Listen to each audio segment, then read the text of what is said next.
important data that we have compiled from the seminars and that apply to our specific breed. Dr. Padgett, as you know, does a lot of figures and does things without really understanding the background, the genetics of the dogs that we are working with. So his documentation is specifically based on numbers. Our documentation is based on knowing the breed, knowing the different groups that we have been working with, and the different changes just within the past 10 years. There's been many, many changes within the breed in the past 40 years, but in the last 10, we have very close documentation. And one of the things that we have seen as a problem that we have been concerned about, of course, has been subaortic stenosis and the heart defects. Now, compared to hip dysplasia, Lisa, what do we got from the Padgett seminars? Hip dysplasia, there's 11.2% of the Shilohs that were tested, that were done in the survey, showed signs of dysplasia. 44.2% of all the Shilohs could be possible carriers. Now, with SAS and other heart defects, you have a 59.4% of a Shiloh carrying one or more of these diseases, which is more serious, in my opinion, than hip problems. The thing that I think most people don't really realize when it comes to when we're dealing with percentages and things like that, they don't realize carrier effect. And I think Dr. Padgett has brought this to light, and this is a very, very important issue because even though our percentage for hip dysplasia overall is quite low, I think, what was it, Karen, our percentage for hip dysplasia? Oh, it's about 10%. Overall, right, within the breed from what we have actually documented. And actually, we have better records than that from the TCCP. This survey is based strictly on what people have reported to us. Now, what we have also done is done a complete in-house survey of data that we have through the TCCP as far as hips are concerned. But that's the only thing that we've really had complete data on. And the other thing that is not shown in these final reports is the different patterns that we have been seeing over a period of time. Okay, for example, if you go into chart A, we broke it down into groups, chart A, B, and C, and these are dogs that turned 1 year of age in 91, 92, and 93 are under A. 1 year of age in 94, 95, 96 are in B, and dogs that turned a year old in 97, 98, and 99 are in group C. And if you look at the chart, first of all, I think it's very important to note that we had a lot more normal dogs in group A than we had in group B and group C. Okay. We also have another important factor to note is that in group A we had 28% of the dogs unreported. But when we hit group B, we had 69% of the dogs unreported. When we hit group C, we had 64, which means we're coming back around slowly. But that's a large chunk. When you're talking 69% of the dogs unreported, people are not telling us what's really happening in the breed. So none of the final results can be 100% accurate because we're not getting a true picture of all the dogs that are within the breed. So you feel that a lot of people that had dogs that would fall into the normal range have not reported their dogs. I think that's it. I think when the survey went out, I think most people thought, well, my dog doesn't have any problems, so I don't have to answer the survey. And that's wrong, because we needed normal dogs as well as the affected dogs. To have a better picture. Right. Overall survey, we did the pie on the overall survey. And this area right here is the unreported. So basically we had, and we need to put a percentage in here, but we had more dogs not reporting throughout the entire survey than we actually had reporting a problem or reporting to be normal. The thing that you might want to be interested in seeing is in group A, I have these charts that I feel 28% were unreported and 44% were normal. Mm-hmm. Okay, that's group A. Those are the dogs that fell into the first part of our survey category that were actually turned 1 year of age between, well, actually during 91, 92, 93. Mm-hmm. Group B were dogs that turned 1 year of age 94, 95, 96. So the dogs in the middle category, which is group B, here is the comparable results. And again, Karen? Okay, 69% of that group did not return the survey. 18. Okay. What do you see from these? What does this tell you?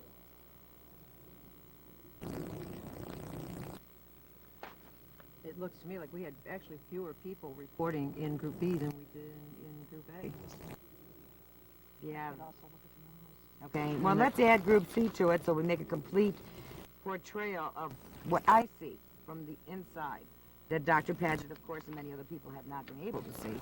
And this is Group C, which is our last group of dogs that turned 1 year of age in the last 3 years, which would have been 97, 98, and 99. Okay, now if you compare these charts, what do you see here? Again, Karen? Okay, this 64% were unreported, 19% were affected, 17% were normal. What are you seeing here?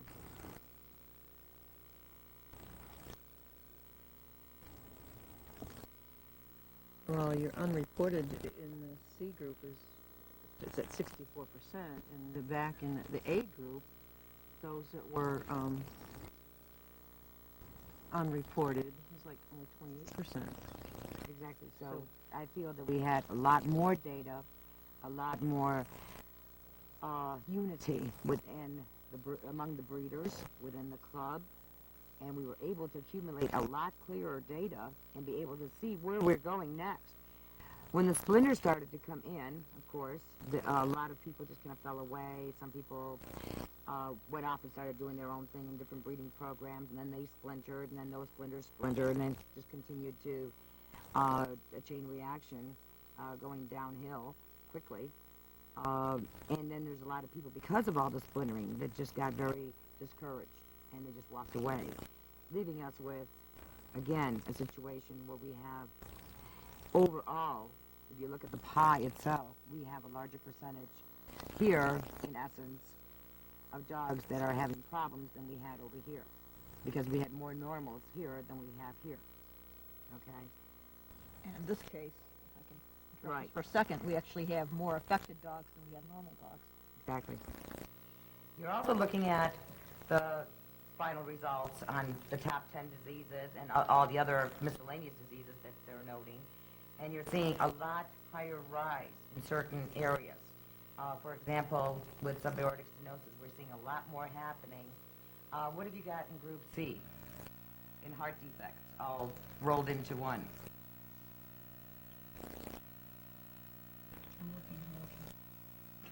I don't see any in Group A at all. I do not see. I see umbilical hernia. I see a very small slice that tells me there was a little bit concern for temperament problems in Group A. In Group B, it has grown drastically. A lot of temperament problems were showing up in Group B. And there's subaortic stenosis. It's green. And it started showing up in Group B, and it started to grow in Group C. So we're having this problem that it seems to be expounding. Now, it's showing up in the final charts with all the dogs put in together. But this group didn't have it. There was none reported in this group. But they were starting to report it here. They're starting to report it more so here. And you were seeing also in the splinter groups and all the fractions that are out there, horrendous incidents because they were inbreeding very, very heavily on these dogs. Okay, the major concerns were with temperament, and that would be with aggression and maybe over shyness, intermittent diarrhea, bloat and torsion, weight loss, vomiting, the canine colitis. And SIBO and all Right, the rest of it. right. Demodex, EPI, pano, missing teeth, hip dysplasia, and umbilical hernias. The major concerns. And we also have another category, and that would have like heart problems and things like that, and monotism. So we add these heart defects together. What do we come up with? We're coming up with 59 carriers in 100 that have carriers for heart defects of one sort or another. So in that, what we can say is more than half of the dogs per 100 actually carry a recessive or are carriers, potential carriers for a heart defect. Correct. It's almost 60% of the gene pool that we have, that we're working with right now, could be carriers for these heart defects. A larger percentage than for hip dysplasia. So what we have to do is we have to track down who these carriers are, where they're located, and find out what they're producing, test breed them, and eliminate this problem. We can do it. We can eliminate it, but it has to be under very, very strong supervision, very strong control, and everybody has to work together. Now, when did this heart problem start, Karen? Well, it's not showing up at all in Group A, so that seems to be starting to show up in B and C, and be Okay. more prevalent in C. So it is rising drastically. Right. And again, I'd like to make a note here, too, because I know from rumor, innuendo, and gossip, unfortunately, a lot of breeders in the old days, that's the only way they got information, but I know there's a lot more of this problem among, especially the splinter groups, which, of course, have been mass-producing puppies, and when the puppies have problems, the owners finally find us somehow and say, oh, my gosh, my dog has this problem or that problem, and what can I do about it? And we tell them, I'm sorry, you're not ISSR registered, there's not much we can do about it, because we can't even track your dog. I mean, you're just, there's just too much helter-skelter going on out there amongst these people. But I am hearing, and then I asked them who the parents were, and I kind of, in the back of my mind, I have been able to track back to where, some of these dogs that came from our gene pools have, through massive incorrect inbreeding, produced major, major problems in this area. And it's a lesson for all of us. I mean, we need to utilize this data, even though we can't actually put it in as legitimate data because we don't have a survey report, but we do need to utilize it for all of our breeders to produce better dogs. And one of the things that I'd like to point out that I feel is very, very important is the Matador chart. Because if you look at the Matador chart, you will notice that most of the dogs that we have in our gene pool are totally related. And in when I talked to Dr. Padgett, I actually showed him some of these dogs and named names and showed the close relationship. Better Ways Tribute to Sasquatch, who's out of Mona Shep. Shep is Sasquatch, the original Sasquatch son. Then we have Bionic Black Smoker Zion, who is the Sasquatch son, who is the sire of Tribute to Sasquatch. Then you have Bionic Snow Warrior, who is a Sasquatch son. And then you have Bob's Mountain Goliath, who's a half-brother to Snow Warrior. And then you have Lobo, who's a Shep son and a Sasquatch grandson. And you have Stony, who's a Shep son and a Sasquatch grandson. You have Orso, who's a Shep son and a Sasquatch grandson. You have Sebastian, who is, we'll skip Sebastian here for a minute, because he's off on the Lucas line. We've got Hilltop's Triton, King of Zion, who is a Sasquatch son. We've got Master Tonka Bear, who is out of Mona's brother, and Mona, of course, is Sasquatch's dam.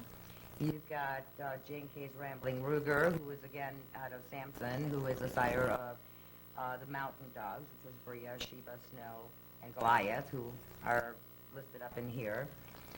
You've got King Zeus, Olympus of Zion, which is a Sasquatch son. You got Mason Dixon's Pinewood Rebel, which goes off in a little bit off because this guy here is out of Captain, who is Sasquatch's three-quarter brother. Okay, but his dam is a Sasquatch daughter. Then you've got Lazarus, who is his brother. You've got the Taz, who is Lazarus' son. You've got Captain, who is Lazarus' sire. You've got Easy Rider, who's Sasquatch's sire. And it just keeps going right on down the line. But we can add this data to the carriers. We can estimate who is a potential carrier and not breed those dogs. And as Dr. Padgett says, within 3 generations, 3 to 4 maximum, we can reduce the incidence drastically. And there are breed clubs that have actually eliminated diseases by following this program. And we have the capacity with the TCCP and the data collection system that we have right now to be able to do this very easily because we've already been prepared for it. We were geared for it. KRC programs that I run, basically it breaks it down into, we do a 30-generation research, and it'll tell you how many times that dog shows up in the pedigree, and the percentage that you could be pulling from that dog, and what, and then you go back to, you have to know the dog in order to know if it's good or not, and that's where a lot of my studying went to, is just knowing the dogs that are in the background and what they contribute to the breed. And then you can look at, and like Sabrina, if she shows up 20% on an RC report, you don't do the breeding. So we do a lot of, intense studies, and we do some reports just for fun to see what comes out, so we can learn a little bit more. And if there is a problem, we run an RC, and we really research into it to find out if we missed something in there. So There were 2 cases in Group B, and then 6 in That's, Group C. that's what we need to know. Yeah. And Group C, of course, has got the lowest number reported, Right. overall reported dogs. This is what scares me, is that we have so many dogs that have not been reported, and out of the affected, that's normal. The affected is 19%. Right. Okay, that's an affected, okay. Okay. So out of the 19% that are affected, we're rising in numbers for the heart defects. So in essence, what I see as a breeder is that we have been polluting our gene pool with these problems. And in a way, thanks to the splinter groups, because they have actually showed me, and I'm sure you've seen it too, and both of you have seen this, when you're seeing all these problems happening over on their side of the fence, in essence, you go, oh my gosh, where's it coming from? How is it getting there? And what can we do to keep it from happening to us? So we have actually implemented a lot of preventative medicine to protect ourselves so these things won't happen. They're squeaking in, but they're not squeaking in anywhere near the kind of numbers that it could have been squeaking in. So I think we're very good in that department. And of course, like I said, we incorporated the MD programs because it was high time for new blood to be entered in. I kind of added a clause in the licensed breeders agreement to make it stricter, and got a wonderful pat on the back for doing so, because it was kind of my idea to make them wait the 2 years before they could become a licensed breeder and to go through the FED program prior to having a litter. And all of the breeders that we had on the OSS list, that we ran all of these ideas past before we made anything final, all totally agree with it. As a matter of fact, they put in some restrictions, some added restrictions besides hers, into both the requirements and the LBA that I didn't even ask for, just to make it tighter and harder for people to mess around with this breed, because they want the right thing done for these dogs. When the splinters started to come in, of course, a lot of people just kind of fell away. Some people went off and started doing their own thing in different breeding programs, and then they splintered, and then those splinters splintered, and then it just continued to a chain reaction going downhill quickly. And then there's a lot of people, because of all the splintering, that just got very discouraged, and they just walked away, leaving us with, again, a situation where we have, overall, if you look at the pie itself, we have a larger percentage here, in essence, of dogs that are having problems than we had over here, because we had more normals here than we have here. Okay? And in this case, if I can interrupt Right. just for a second, we actually have more affected dogs than we have normal dogs. Exactly. These charts coming up to all these problems that are showing up in the dogs, that shouldn't be. We didn't have it before. We started showing problems in the Central group, and we're having horrible problems here. And we actually had more dogs reporting from Group A than we had reporting from Group C, and we had a lot less problems. So what do we have to do to turn this thing around and bring it back to where it should be? That's the question.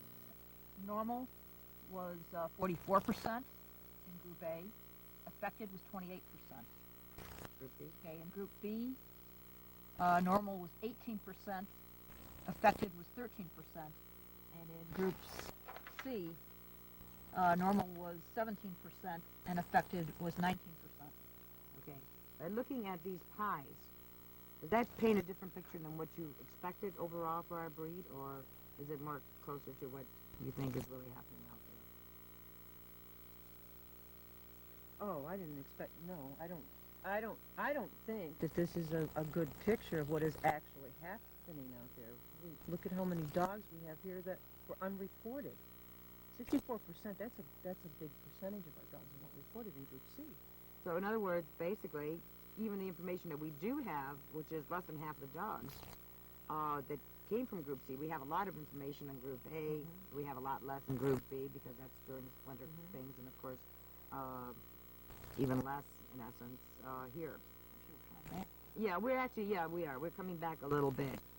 But because of the holes that were created That's right. here in the center during the splinter groups, because of those holes, it's taken us a long time now, the last 2 years, to try to put people into back to perspective where they should be. That's right. Now, on a personal note, what I do feel very strongly, and I'm going to make a prediction here, because I have watched what's happening. First of all, the impact that our truth has given our breed. I think we are reducing even our truth in orbit in our NBs, basically our NB program that we started in '98, is going to reduce the incidence of hip dysplasia and also reduce the incidence of behavior problems, some of the major problems that we have had to deal with. But the misconception that some people have regarding this kind of thing is they think that once you outcross, you're home free, and you're not. Because the first generation, yes, you're home free. You've got much lower incidence of health issues because you're not breeding two carriers, unless that particular outcross carries the line too.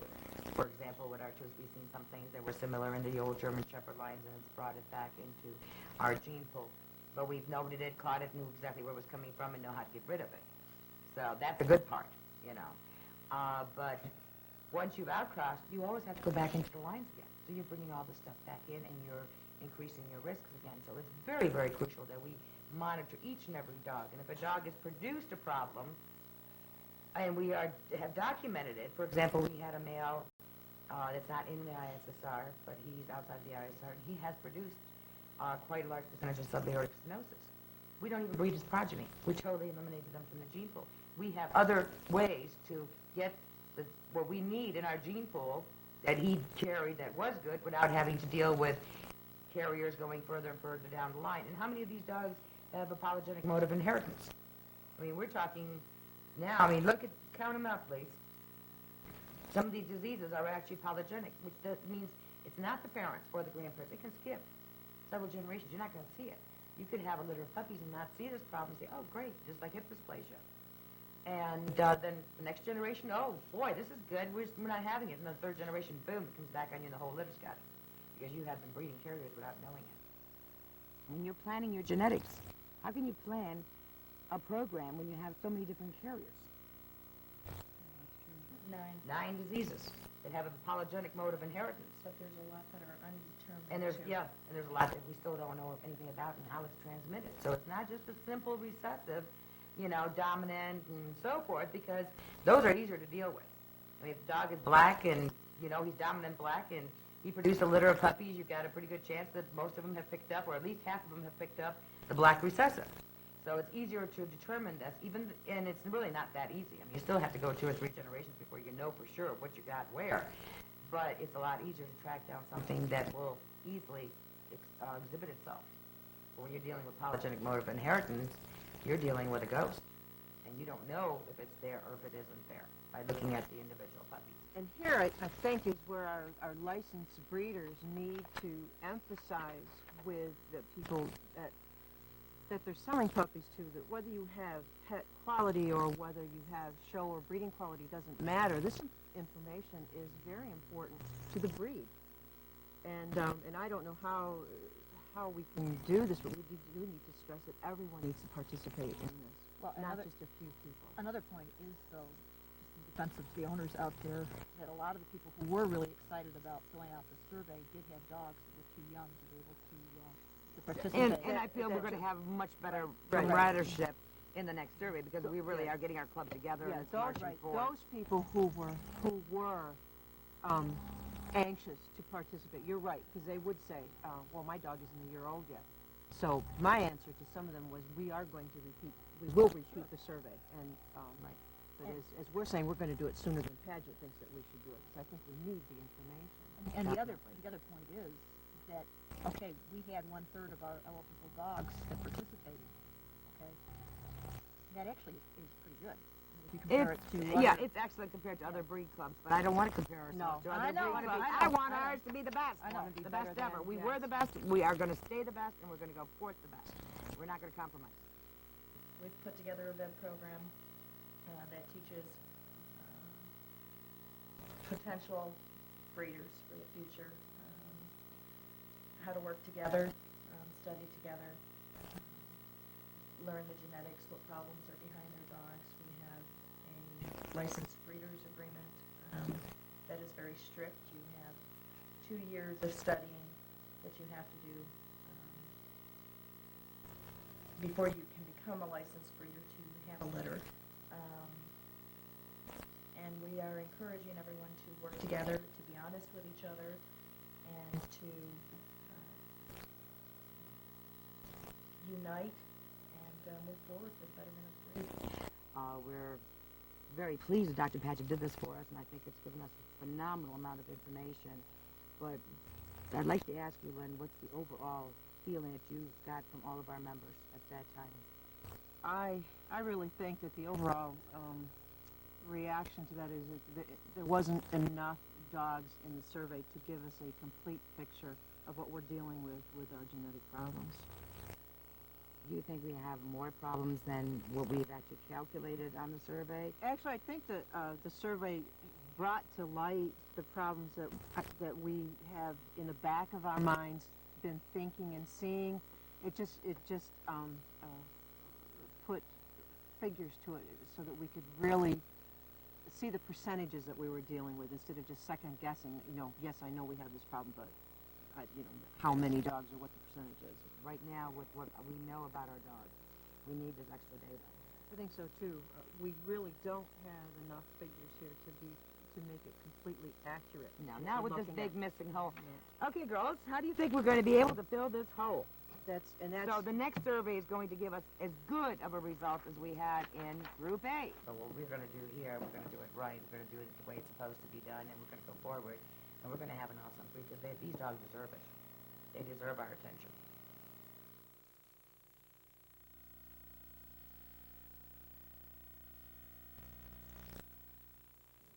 Would you please introduce yourself?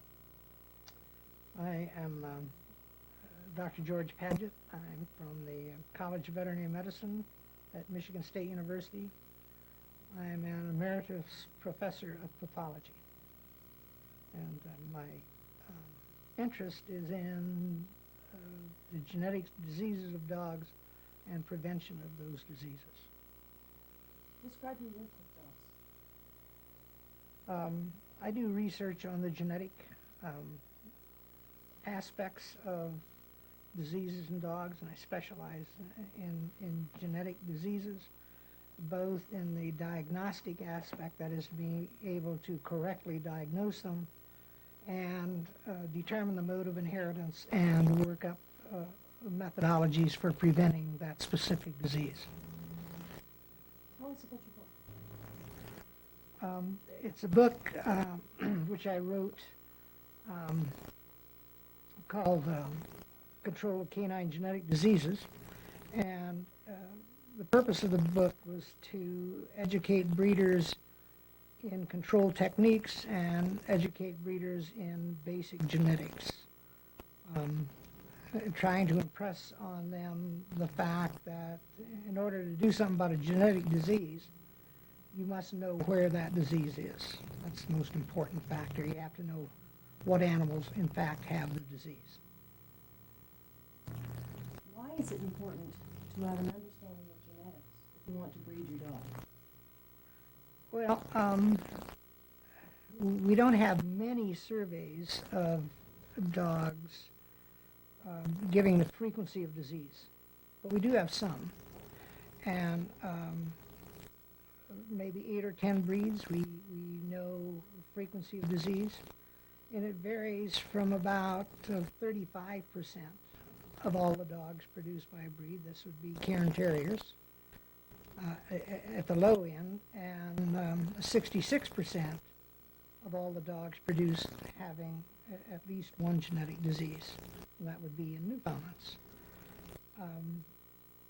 Most other breeds probably fall somewhere in that range. And some of these diseases are very, very expensive. Not as much, of course, as it is if it was a human disease, but in other words, if you had a dog with a portal cable shunt, which is a problem with blood going through the liver, to repair that dog, to make that dog healthy, costs about $1,600. And the original cost of the dog probably was somewhere between $400 and $600. So, you know, it's 3 times the value of the dog to keep it healthy and functional. The problem with dogs, the good part of dogs and the problem with dogs is, you know, they sleep with us. You know, we're in love with those suckers, and if they stay with you for a while, then you end up taking care of them no matter how expensive it is. I mean, in the case of a Porter-Cable Shump, for example, you can get a dog for a third of what it cost you to fix this one. And but they're our friends, you know, they're part of the family. And so we invest money that we should be able to avoid. You know, we can avoid that disease. What successes have been achieved in eradicating certain flaws through genetic research? What diseases have been, well, Portuguese water dogs got rid of a disease called a storage disease. That disease that was very common in the breed, probably 5% of the breed was involved. It's near 0 or 0 now, and they did it by controlled genetic techniques. There is a DNA test for that trait now, but the disease was controlled before the DNA test came into common use. There was a biochemical test that worked very well on that particular disease.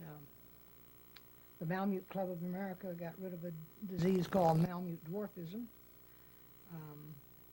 and they did it by controlled mating and tracking pedigrees. Boxer axonopathy is a disease involving the nerves of the entire dog, the axons of the entire dog, and the dogs that end up crippled and paralyzed. And that is a disease that's not common in the United States, but in England, the Boxer Club of England eliminated that disease. So there are good examples of breed clubs that have controlled genetic disease. The Inland Empire Collie Club, which includes the Spokane and northern Idaho area of the country, have reduced the frequency of collie eye disease from 70% of the breed to less than 50% in a 5-year period. So it can be done, you know,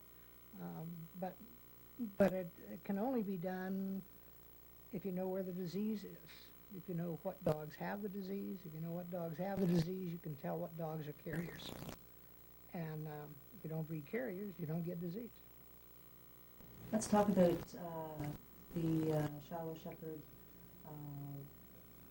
I guess, incidence of hip dysplasia and where that sits compared to the German Shepherd at this point. The frequency, according to the survey that Shiloh Shepherd Club just undertook, the frequency of hip dysplasia is about 11%. That compares with the frequency of the German Shepherd Club of America. Their frequency in regular German Shepherd dogs, colored German Shepherd dogs, is about 38%. So Shiloh Shepherds have about 1/3 of the incidence of hip dysplasia as regular German Shepherds. I think that is partly based on the founder of the Shiloh Shepherd Club and her insistence that that disease be reduced. Do you know how long she's been working on it? No, I'm not certain.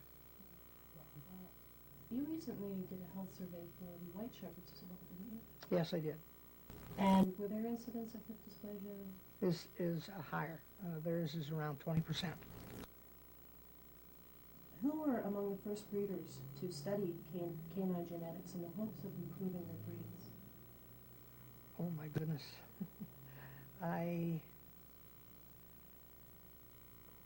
Over the years, there have been a number of people that have really been interested in genetic disease and control of genetic disease. And they're in different breeds. They're not all in the same breed, but they've not been very effective because it requires that you know what dogs have the disease, and that information is generally hidden. Breeders don't like to talk about it.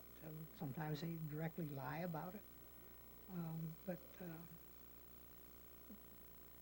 So unless you can talk about disease, you don't have a prayer of really getting rid of it, because you can't tell by looking at a dog whether or not it's a carrier. So you must be able to trace it within families. Somebody told somebody else, my dog has no genetic problems. What would your response be? They don't know their own dogs. First, that would be my first response. If you said my dog has no genetic disease, it might be the first dog that you've ever had, in which case you wouldn't know it.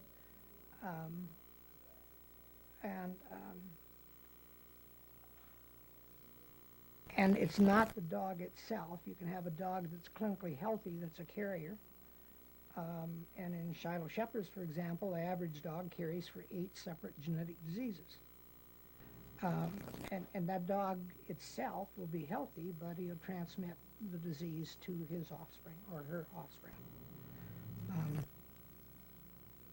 So if someone says their dog is not a carrier of genetic disease, my general response to that is, what I tell them is, I don't think you know your dogs, or you're lying to me. And either one could be true. If you don't know their dogs, then they won't know what's going on. So when breeders are looking at eliminating or reducing a particular disease, I suppose they would have to go through a series of priorities, like check off all the diseases that they know about and then attack one at a time as the breeding. Could you explain how that works to me? Yeah, basically, that's exactly what you do. Can you explain that to the camera guy? Yeah. If you take an average dog in any breed, and this wouldn't be Shiloh Shepherds, but in any breed, then it's like us. They're going to carry a certain number of defective genes. Whether or not disease is produced in is dependent on the genetic makeup of the mate. It's not dependent on that dog itself. That dog will be healthy. But if you mate him to an individual that has the same defective gene, then the risk to produce affected offspring is high, 25%, with a recessive trait. For each puppy in the litter, each puppy has exactly the same risk. So if you want to prevent disease, and you want to breed good dogs, one, you have to pick a good dog to start with, and then you have to know the genetic makeup of the animal involved. If you do that, then you can select a mate that'll complement the phenotype of the dog, that is the whole dog, and that does not carry for the same defects that your dog carries for. And you will produce all phenotypically normal individuals in that state. Phenotype means what you see in an animal, the coat color, the hair color, the blood type. Those are all phenotypic characteristics. You don't have to be able to see them all, but it's some way that you measure the animal, or a characteristic of the animal. So if you pick a phenotypically normal animal or a clinically normal animal, and you breed it, and the mate of the animal carries the disease, you will get the affected offspring of 1/4 of the time on the average. And so the goal is simple. Don't breed carriers of the same gene. So you could breed a dog that carries for 8 traits, for example, and that's the average in Shiloh Shepherds. You could breed a dog that carries for 8 traits and breed that to another dog, a bitch, that carries for 8 different traits, and all of the puppies will be normal. And of course, you get no disease, and you have a healthy litter. And it really is not magic, it's knowledge. And you must be willing to talk about disease. You know, that basically is the rule. You have to be willing to talk about disease openly. Can you explain the importance of genetic diversity in breeds, within breeds? Genetic diversity is a characteristic of any species, including dogs, that suggests that that individual would be more able to survive in a hostile environment than an individual that was inbred, for example. And so you generally look for an animal that is what they call heterozygous. That is, it carries only one gene of a pair for a defect, and or not any trait. That animal is more adaptable, theory goes, than an animal is homozygous for that trait. That is, both genes are exactly the same.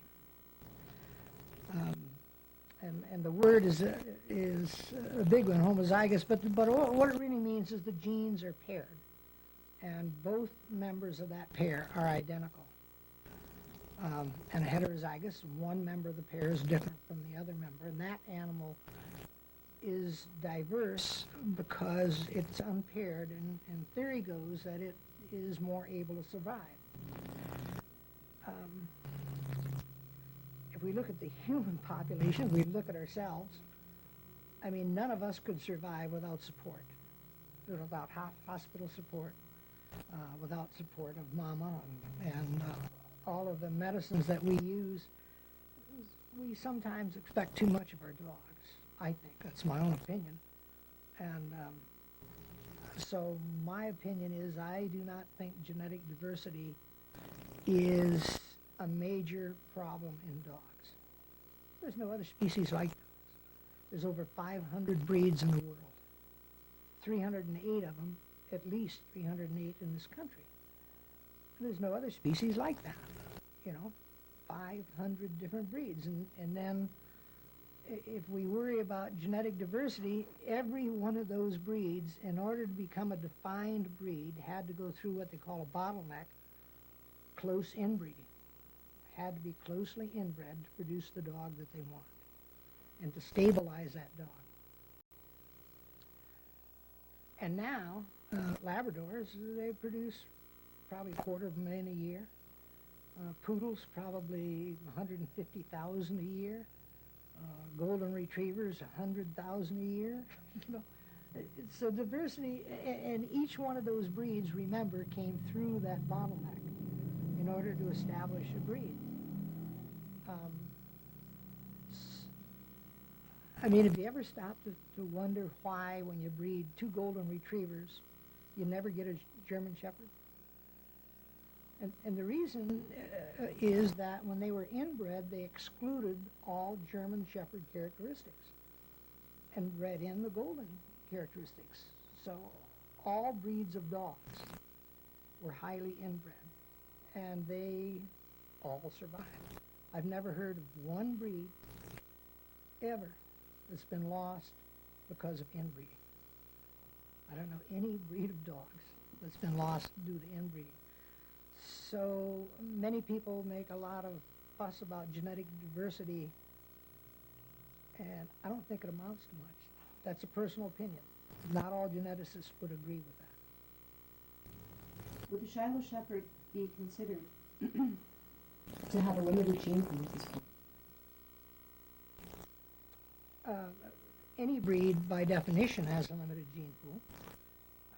I mean, you've limited it to the animals within that breed, and I'm not sure how many Shiloh Shepherds there are in the world today, but it's probably somewhere around 1,000 total.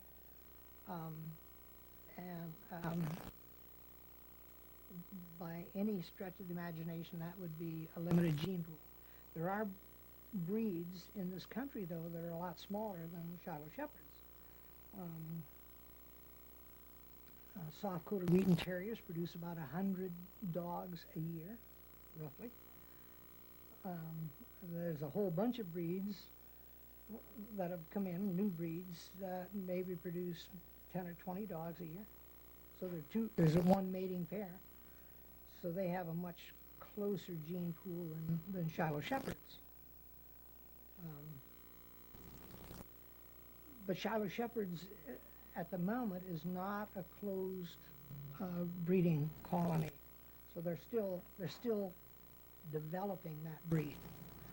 And so as long as they're still introducing outside stock, then their gene pool is not limited. I mean, so genetic diversity is not a problem with that breed at the moment. I mean, it couldn't be. What information should be known to ensure for an appropriate outcross for the Shilohs, as they still have an open cycle? You've got to determine what you want a Shiloh to look like, you know, and it's important that you visualize what the end product is, what that dog should look like in the end, and that'll tell you what animals you can use to achieve that goal. I think from the dogs you look at now, there's 900 or 1,000 of them or so. There's a look to them now. I mean, it looks like a long-haired German Shepherd without the sloping rear end, and they're bigger and stronger dogs. The proportion is better. I think they look better generally to me than a regular German Shepherd. Describe how breed politics can play havoc with the health of certain breeds. Oh, that's how politics plays havoc with health. That's easy to do, actually. A few years ago, I was invited to talk to the English Pointer Club of America in Virginia by the regional Pointer Club, and it was a national specialty. And I got uninvited to talk to him by the president of the national club, because the president at that time owned a dog that was brought in from England that carried with it English pointer dwarfism.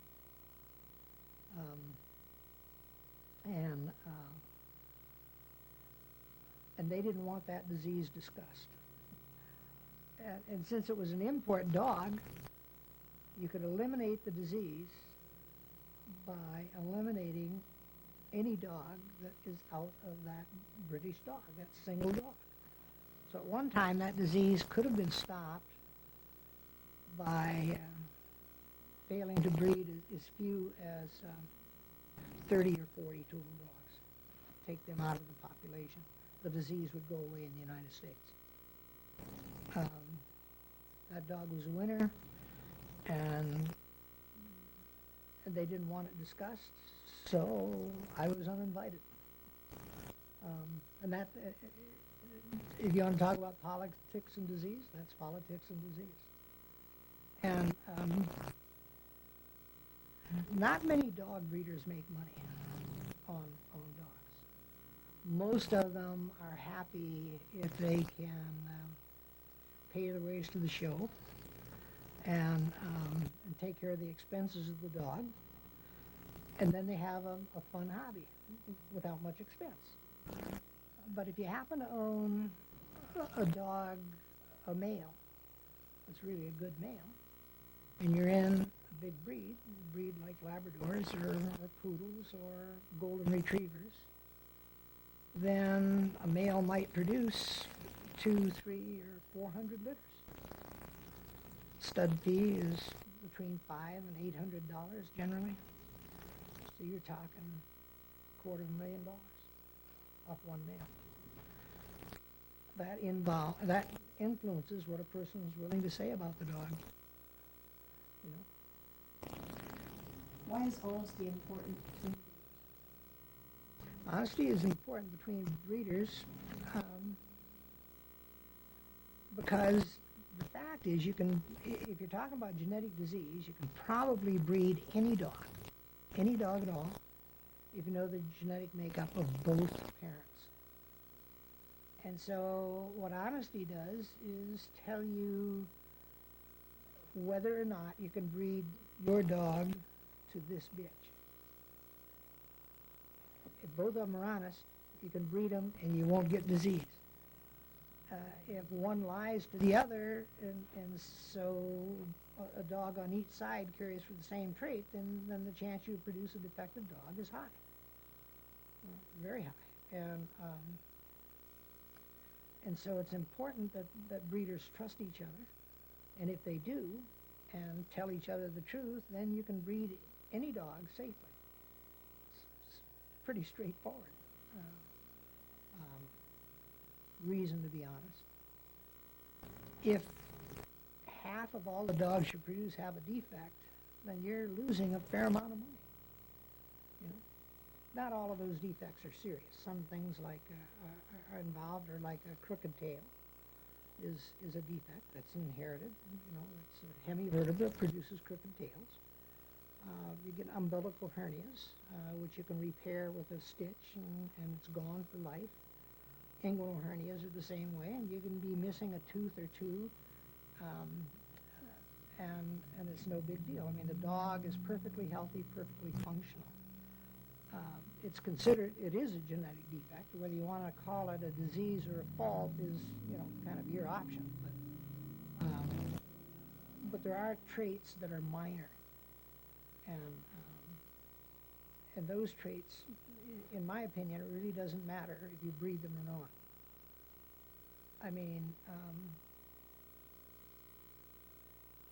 a crooked tail isn't the prettiest thing to look at, but in fact, the dog doesn't care, you know, and the dog's healthy, and there's no pain associated with it. And when a buyer buys a dog, he can see the tail's crooked. If he doesn't want a crooked tail dog, you don't buy that one, you know. So it's, you know, from the standpoint of the purchaser and from the standpoint of the dog, it's a trait that's innocuous, doesn't matter.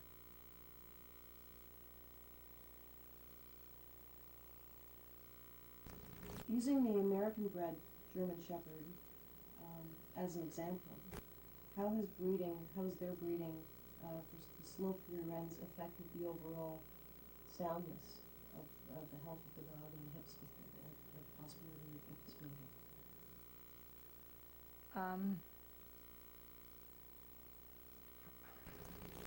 The sloping rear end probably doesn't have anything specific to do with hip dysplasia per se. That's a separate trait. That's in a lot of breeds of dogs, for example, that don't have a sloping rear end. You know, the only one that really is like that is the German Shepherd. Some people associate hip dysplasia with that characteristic, but if we look at all dogs, hip dysplasia is the second most common genetic disease in dogs. It involves 179 separate breeds. And most of those 179 breeds don't have a hip slope like a German Shepherd does. But the slope may involve the problems with the hocks in the rear of the dog. It certainly involves how straight the front end of the dog is. Because if they want the sloping rear end, they've got to make the front end stand up higher.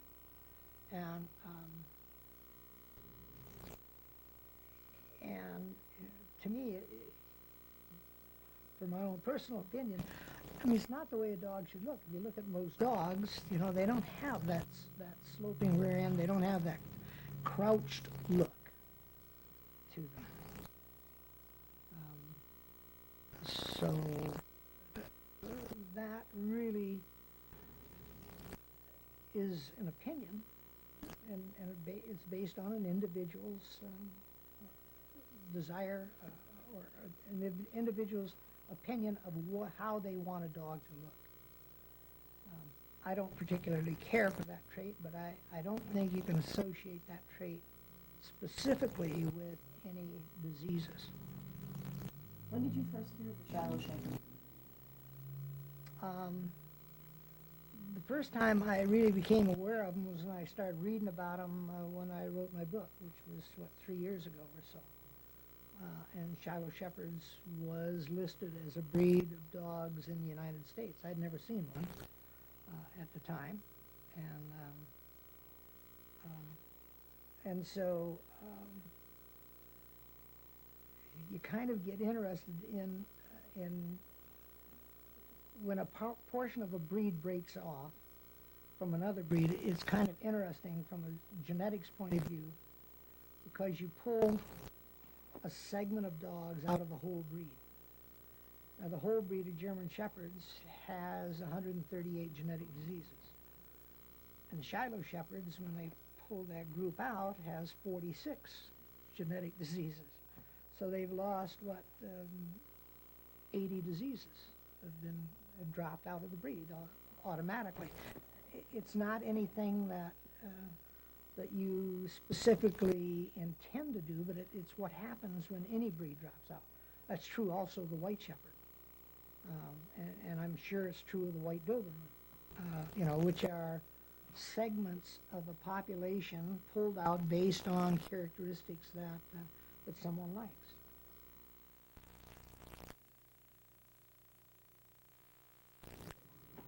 So when we're talking about the white shepherd and the white dobe, there's nothing in the dog that is genetically wrong with it, and there's no reason that it shouldn't or couldn't be shown or bred other than the rules of the German Shepherd Dog Club of America or the appropriate, I guess, club for the Dobermans. Can Right. you talk about that? Yeah, that there with some traits, there's an associated disease complex that goes along with it. The so-called blue Dobie has skin disorders that are associated with that particular color. But the white Dobie and the white Shepherd are recessive mutations that don't involve other disease defects.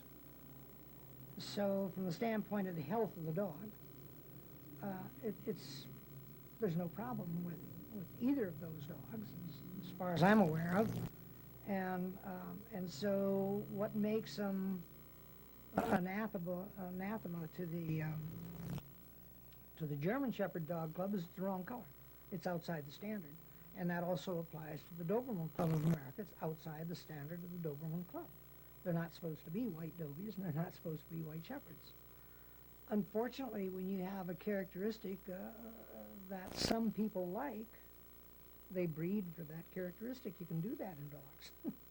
And so they breed for white Shepherds and they breed for white Dobies. And both of these white groups are trying to get recognized by the AKC as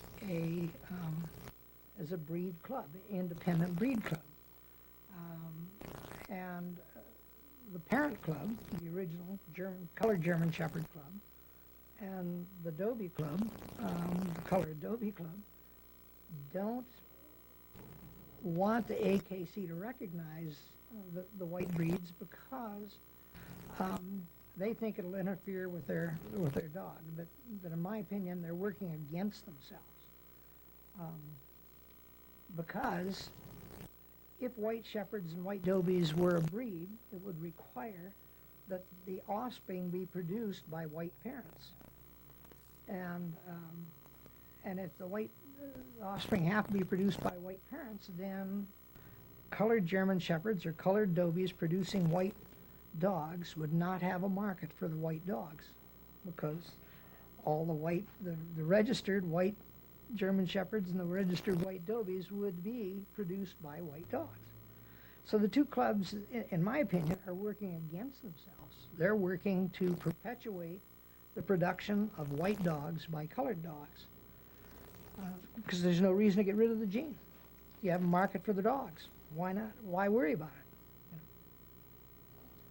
Tina Barber is credited with being the breed founder of the Shilohs. What's your opinion on her work in developing her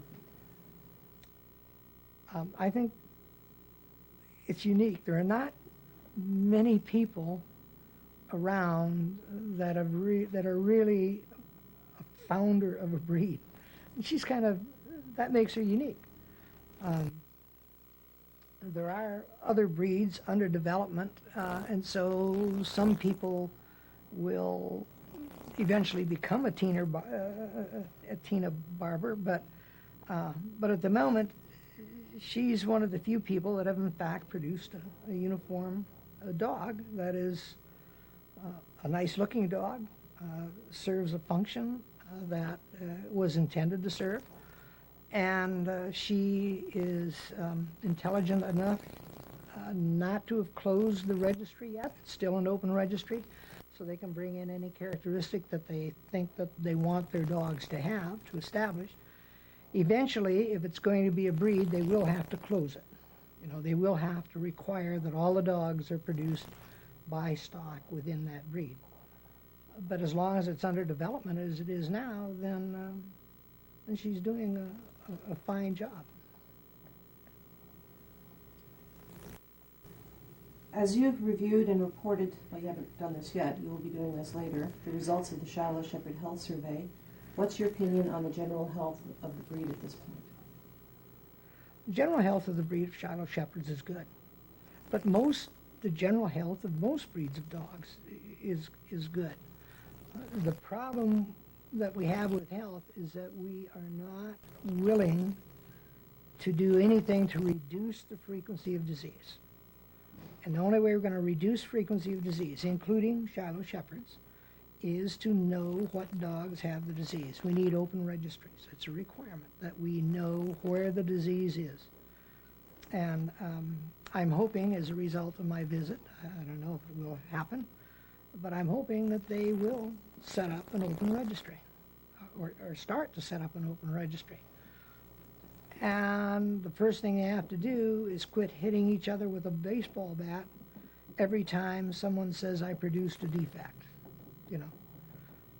And you have to congratulate them for being honest. You have to say, look, I'm glad you told me your dog has a defect. Now I know how to breed my dog,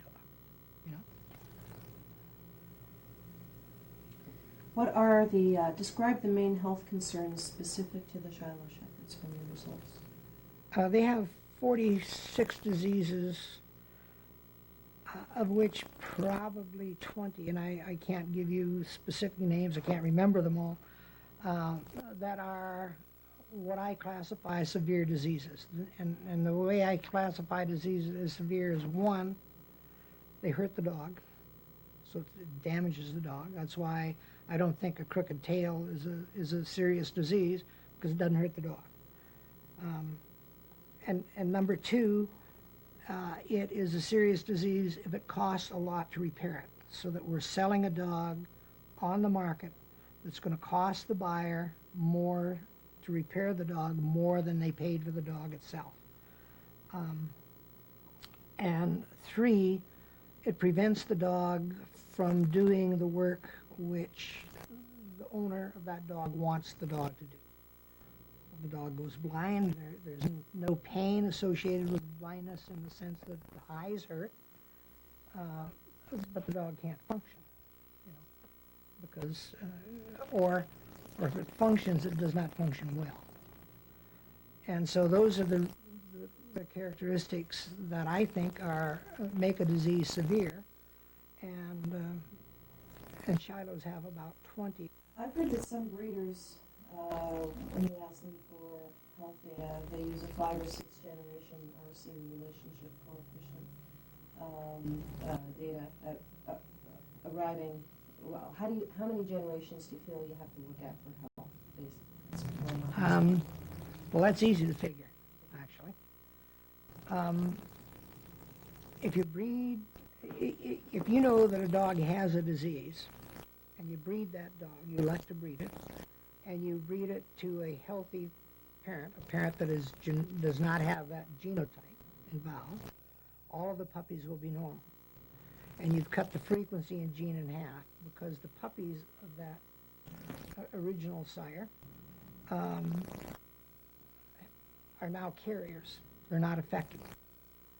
So if you dilute the carrier again by breeding it to a normal dog, then its puppies will have a 50-50 chance of being a carrier. So every time you breed a trait, a genetic disease trait, to a normal dog, you dilute the gene in half. You cut the risk in half. There are two of them. You get rid of one, not the other. And so generation 1, an affected dog. Generation 2, a carrier.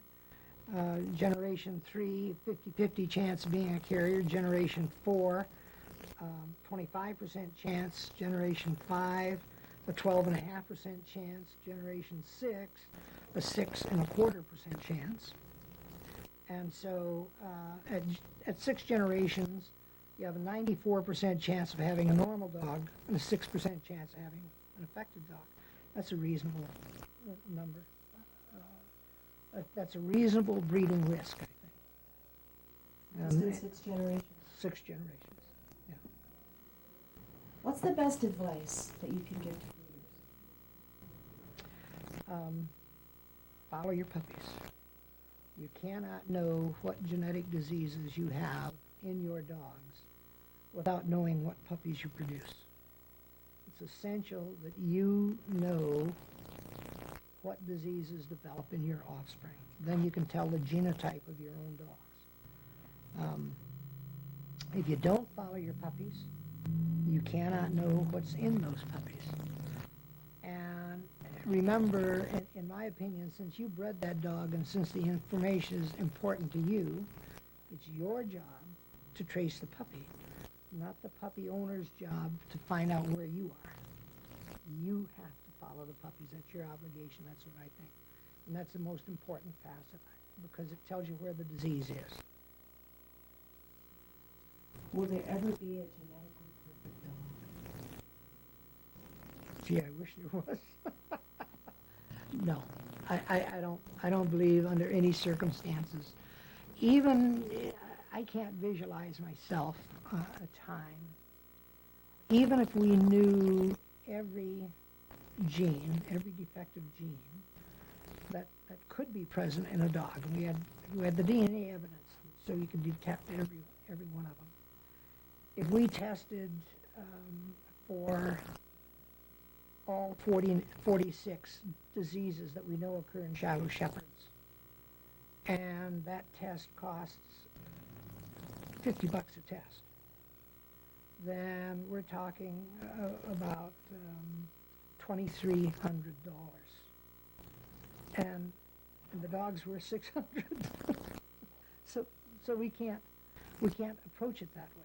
We need to set up a system where we know what the disease is and then test for the presence of specific genes. Then we could do that, even at $50 a test. You could do that economically. And there's no way we can remove a gene except by diluting it. And that means you have to take 6 generations. Well, a generation's about 2.5 years. So 6 years, 2.5 times 6 is 15. 15 years to reduce the frequency of a gene from 1 to 0.6, 0.6% risk. And so I can't visualize myself with the money that we have now and the money that we can afford to spend on a dog ever having a genetically normal dog. Do I think one exists? Yeah, I do. But I don't think we can find it. Because if you breed a genetically normal dog to a bitch, and the bitch isn't genetically normal, you're going to have carrier puppies. Now, we don't know who produced the carriers, the bitch or the dog, so we can't tell. But just like we're going to have dogs that carry 15 defects, we're going to have some dogs that carry 0, but you can't find them, unfortunately. That good? Thank you.